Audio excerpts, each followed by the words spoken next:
Donc, salut tout le monde, c'est Jim chez Epic. Aujourd'hui, on a été invité chez De Vinci et on regarde, en ce moment, on est au moins un mois et demi avant le lancement officiel de ce beau bike-là. Donc, on est avec Manu aujourd'hui puis on va en discuter. Donc, Manu, présente-moi un peu cette belle bête-là. Oui, cette belle bête-là. En fait, comme tu l'as mentionné, pour les gens qui vont regarder cette vidéo-là, évidemment, à la date, peut-être plus proche d'une date de sortie, mais on est en amont d'un lancement d'une nouvelle plateforme chez De Vinci qui est le e-Troy Lite. Donc, une version allégée de ce qu'on a pu déjà voir sur le marché qui est un e-Troy, donc la version vert et or que peut-être certaines personnes vont pouvoir passer sur les différents réseaux sociaux, etc. Donc, une version allégée de ce produit-là qui a un système Bosch SX avec une batterie de 400 Wh. Je dirais qu'il est la pièce, maîtresse du vélo en tant que tel, vu que c'est un vélo électrique. Par contre, j'attirais ton attention sur un vélo qui est de fabrication canadienne, québécoise ou saguenayenne par les familles, parce qu'on est effectivement à Chicoutimi dans nos usines à l'heure actuelle. Donc, ça va vraiment être fait in-house ici. Oui, un vélo e-Troy Light ou la version, on va dire, full power. C'est un vélo qui est de fabrication, on va dire, québécoise, donc soudé, assemblé, peinturé, développé, emboîté et même expédié à partir de Montréal, mais c'est une trêve de plaisanterie par rapport à ça. Ça reste un peu notre fierté, si on veut, d'avoir un vélo qui coche toutes les cases finalement dans ce qu'on peut vouloir projeter comme entreprise, comme marque. Okay. Un vélo en aluminium, un vélo électrique, un vélo qui est destiné au marché nord-américain, qui est dans une zone de prix aussi qu'on dit premium accessible et qui est fabriqué au Canada, qui est très important pour nous. Donc, voici un vélo qui correspond à finalement tous ces éléments-là qui transpirent un peu l'ADN de Vinci, finalement.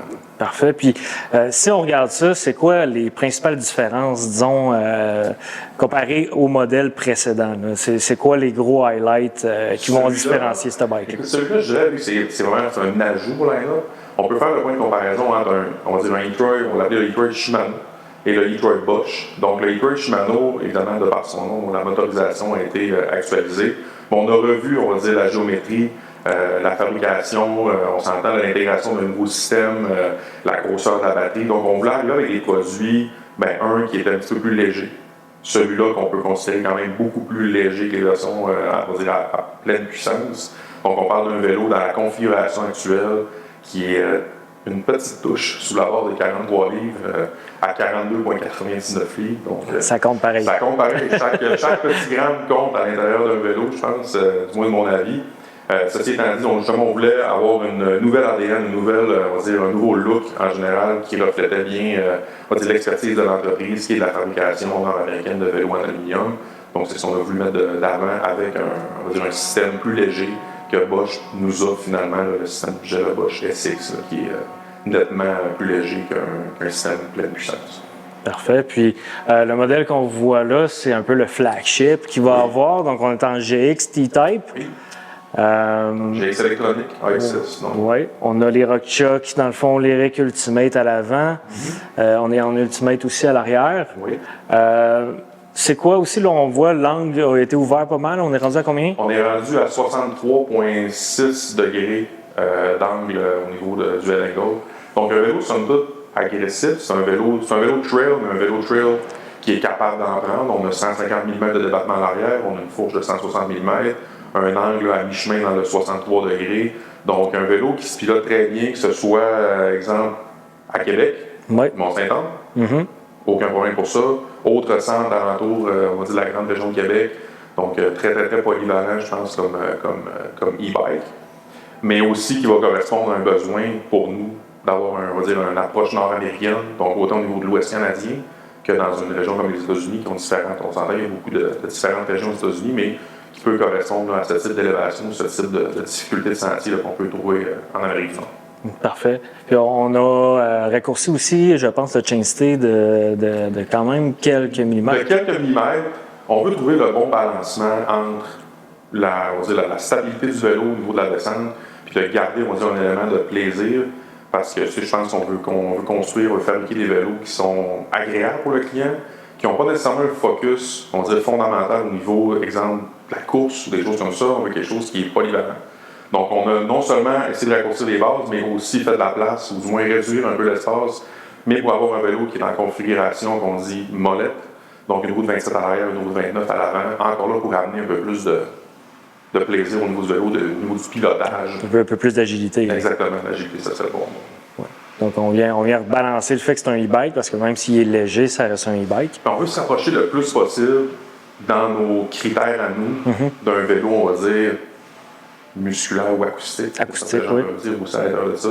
Donc, de se rapprocher d'un vélo acoustique en bénéficiant pour les gens qui ressentent le besoin ou qui veulent avoir le plaisir d'avoir un vélo électrique.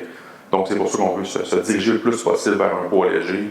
Évidemment qu'une roue, oui, donne de l'agilité, réduit un petit peu le poids par le fait même, mais on est capable de construire autour de ça un super beau package, agile, rapide, mais plaisant en même temps. Parfait. Puis, je vois aussi que ce bike-là a été monté avec les freins Magura. Est-ce que c'est quelque chose que vous planifiez garder pour la mise en marché? Je dirais, pour la mise en marché, oui. Ce vélo-là, en tant que tel, ce que tu vois ici aujourd'hui, je dirais être à 99% la version de production. Évidemment que c'est un vélo qu'on s'est servi pour prendre des photos, tout ça pour le lancement en amont, etc. Par contre, par exemple, la lyrique verte va être aussi sur le vélo là, de cette configuration-là. Mais pour en venir au Magura, oui, c'est un frein qu'on utilisait déjà depuis quelques années, qu'on voulait continuer d'utiliser sur certaines plateformes. C'est un frein qui est très puissant, que beaucoup de gens apprécient aussi là, dans le peut-être un petit peu plus haut de gamme là, mettons, du vélo de montagne, mais aussi qui est un des freins qui est très, très, très léger pour une catégorie de prix. Donc, on voulait quand même garder une essence relativement light pour reprendre le nom du vélo, mais à l'intérieur de ce projet-là. Cool, parfait.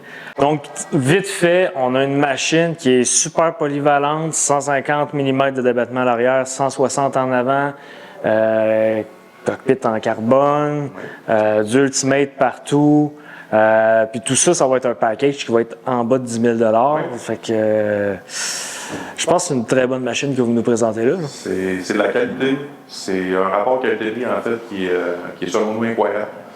Puis comme je disais, c'est au risque de me répéter, mais ce vélo-là, pour nous, c'est l'accomplissement de notre vision en tant qu'entreprise, de faire un vélo en alu, un vélo abordable, dans une zone, on va dire, premium accessible qu'on appelle, un vélo qui est fabriqué ici, qui est électrique, qui est destiné pour une utilisation Mont-Saint-Anne, Sentier-du-Moulin, Vallée-Bois-du-Nord, Québec, Canada, Amérique du Nord. Peu importe, il va être à sa place. Exactement. Parfait. Ben, écoute, merci Manu. Ça fait plaisir. J'ai bien hâte de pouvoir essayer ce bike-là. D'ailleurs, on va l'avoir bientôt en boutique. Fait que tenez-vous au courant. Puis suivez-nous sur les réseaux sociaux.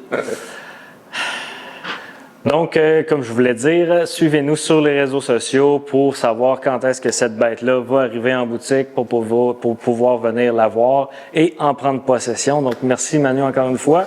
Puis, on se voit bientôt. Yes.